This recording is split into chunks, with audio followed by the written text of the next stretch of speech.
So with solving polynomial equations, we've got a couple of goals. So our examples are going to come from the paper that I just gave you.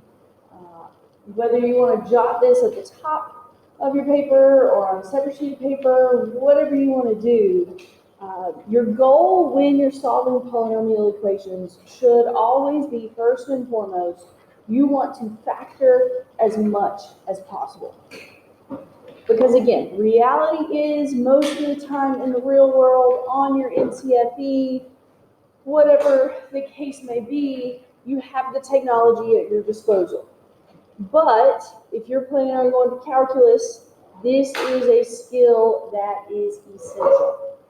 Being able to solve polynomial equations without any technology, that's why we're covering this in this class. Goal number one, you want to factor as much as possible. When you get it to a linear term, so like 2x minus 3, when you get it to that point, you can set those equal to 0 and you can solve. So your goal is hopefully to get all of your factors in linear form. It's not always possible though. So step number 3 is if your quadratic is not factorable, then you use the quadratic formula. Now, even if it is factorable, maybe you just kind of overlook something and you don't realize that it is factorable, you can absolutely use the quadratic formula. It's just a little bit of overkill. It's like killing an ant with a sledgehammer. You really don't need it. It works, but you really don't need to go to those lengths. So the quadratic formula works on any quadratic. It's just sometimes there are easier ways to handle it. And there is the quadratic formula, in case you have forgotten that. Hopefully it's engraved in your memory, but I do realize sometimes information gets replaced.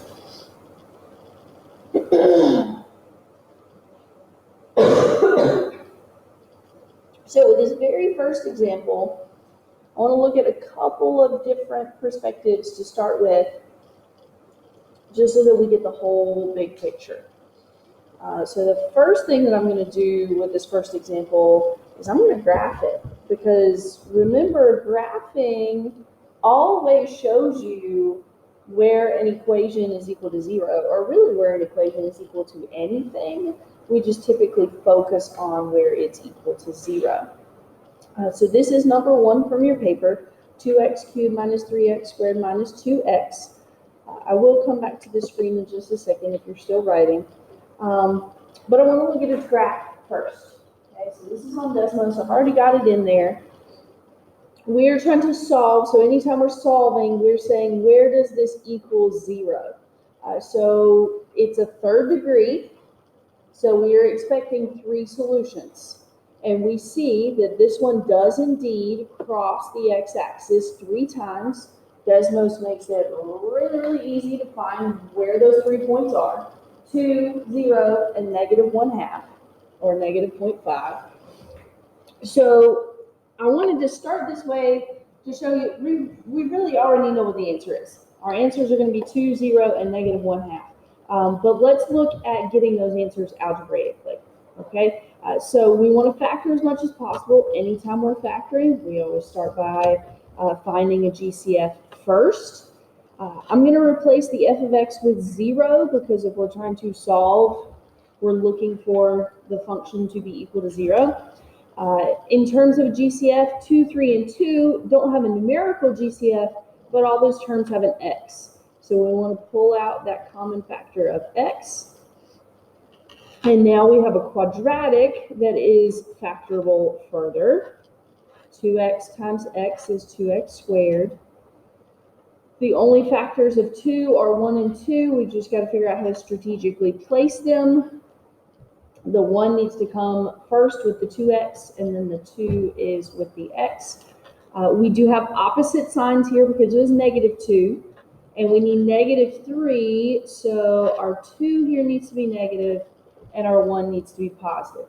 Now, I realize not everybody's on the same page in terms of their skills with factoring. I highly encourage you, if you're a little iffy about what's going on, come over here and multiply it out real quick and make sure that your terms do indeed give you that quadratic we were just looking at. And they do, so we're good. We can move on. All right, so now these are all linear factors. They have a power of 1. So we can set them equal to 0, each and every one of them. And at this point, x equals 0, okay, no solving to be done there. I'm going to get to the point where I don't show a lot of work here.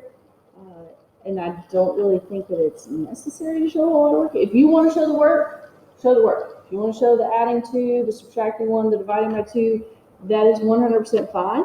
But if you can go from these linear factors and jump to the correct answer, go for it. Just make sure that you're careful with your signs. So we've already confirmed this graphically because that's what we did first. We graphed it and saw that those 3 were our x-intercepts. Those are our solutions. Those are our zeros. Those are our roots. All of those words should be synonymous. Okay, x-intercepts, solutions, roots, zeros. Doesn't matter what they are. They should make you think the same. I'm looking for where y crosses the x-axis. I'm looking for where the equation equals 0. I'm going to do whatever I need to do to solve that algebraically. One more point that I want to show you is that you can always check, it's an equation, you can check your answers, plug them back in. Obviously, when we plug in 0, this entire thing equals 0. Really quickly, let me review storing, like something like -1/2. If you're plugging that in, I encourage you to store that as x. If you've never seen that before, the store button is beside the number 1. That's what creates the little arrow. And then you just press the X button and you press enter. And it spits back out -0.5. So then all you have to do is type in 2x cubed minus 2x squared, or excuse me, 3x squared minus 2x. And the result should be 0. That's what we're wanting. We said that this equation was equal to 0, so when we plug our answer back in, it should be equal to 0. And then if I really quickly want to check 2 as well, I can just store 2 as x. It overwrites what I previously stored. And if I don't have to type in that entire equation, second enter, it scrolls through your previous entries. So that just saves you a little bit of time. So very quickly, 3 different ways that we've confirmed that these are our answers. Graphically, solved it algebraically, and then plugged our answers back in. All right, so that one's pretty straightforward. Let's look at one like number 5. X cubed minus 64. So let's start with the graphical perspective again, just to start with x cubed minus 64. So when I graph this one, I'm going to zoom out just a little bit. Well, I'm zooming out and nothing is changed. There we go. I see a little bit of the x cubed behavior down here at the bottom after I've zoomed out quite a bit. But it still only crosses the x-axis once. But it's a 3rd degree polynomial. So I'm expecting 3 answers, but it only crosses once. So that means that algebraically, I have to come up with the other answers. There's no way for me to get it graphically. So I know the 4 is one of my answers. This is the difference of perfect cubes. This is why we reviewed factoring these at the beginning of the semester. Take the cube root of both terms. You've got x, you've got 4. Square the x. Multiply the x and the 4 together, square the 4. So, same, opposite, always positive. So we've got a linear factor right here. We're going to set that equal to 0. So we get that x equals 4. We already saw that graphically. Okay, that's one solution. We've got 2 more. This is a quadratic. I told you when we went over perfect cubes, it never factors further. So we have to use the quadratic formula. If you want to, if you either want to label it in your equation or if you want to go over to the side and tell yourself, okay, A is 1, B is 4, C is 16. In this case, all of our numbers were positive, but don't forget, like if that was a minus 4x, then your B would be -4. Be very careful with details like that. So quadratic formula, x equals the opposite of b. I like to say it that way instead of saying -b, because that makes people think that it should always be a negative number, but it's just the opposite of whatever b is. So in this case, it is negative because b was positive. plus or minus the square root of b squared minus 4 times a times c, all over 2 times a. And again, this is one of those cases where I'm going to try and do as much as I can without a calculator. If you want to use the calculator to do your computations, do it. I'm just trying to, keep that arithmetic going. 16 minus 64 would be negative 48. And that's over 2. I do want you to break down your square roots, so quick review on that. Problem number 1 is that is a negative under our square root, so we automatically bring out an I. And then we want to break down 48 into its factors so that one of its factors is a perfect square. 16 times 3 is 48.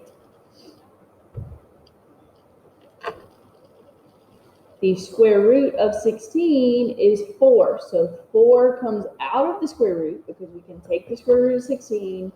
3 is not a perfect square. We can take the square root of it, it's just not a perfect square. So we leave it under the radical. And there is one more step that we can do with this one. Since all 3 of these numbers right here have a common factor, we want to reduce them by the common factor. So they're all divisible by 2. So when we divide them all by 2, we get negative 2 plus or minus 2i square root of 3. 2 divided by 2 is 1, so we just don't write the divided by 1. The denominator in this case just is absorbed in that simplified. You can check imaginary solutions in the calculator. Okay, just like we were just doing, I highly suggest that you do the store function. Okay, and I know that looks like it's only one solution, but remember that plus and the minus, that's the 2 separate solutions.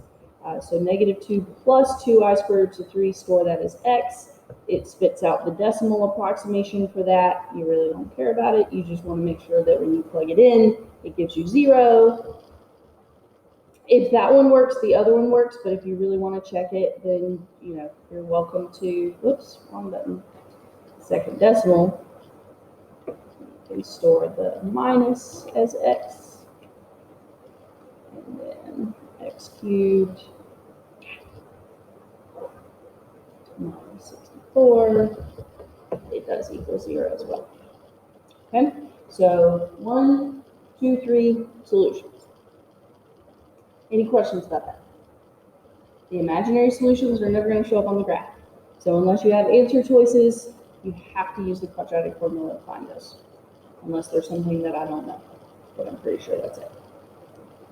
All right, let's look at one more, and then I'm going to let y'all practice with a few problems. Let's look at number 9. This one has 4 terms, so that is a red flag that tells us grouping should be our method of choice here. Always do look for a GCF first. We don't have one for the entire thing. So pair them up and find their individual GCFs. So in the first term, we have a GCF of x squared. That's 3x plus 5. In the second one, we have a GCF of negative 2. Make sure you get that negative. So we have the common factor of 3x plus 5. So we pull that out. When we pull that out, we're left with the x squared minus 2. Now, one of these is linear and one of them is quadratic, but the quadratic one, it's actually okay because that quadratic does not have a linear term in it. So we're going to go ahead and set both of those equal to 0. And when we solve, 3x is equal to negative 5, so x is equal to negative 5/3. For the other one, x squared is equal to positive 2. The opposite of squaring something is the square root. Here's what you cannot forget, the plus and the minus. Because again, this is 3rd degree, so we should have 3 solutions. We've got 1 from the negative 5/3. If you forget your plus and minus when you take the square root, then you only have 2 total solutions. But with the plus and minus, that gives you your 3 solutions. Now, absolutely, graphing this, Desmos would show you these are real solutions, but square root of 2 is irrational. So it's going to give you a decimal there in Desmos. So if you want the exact answer, you have to do it algebraically to get that exact answer.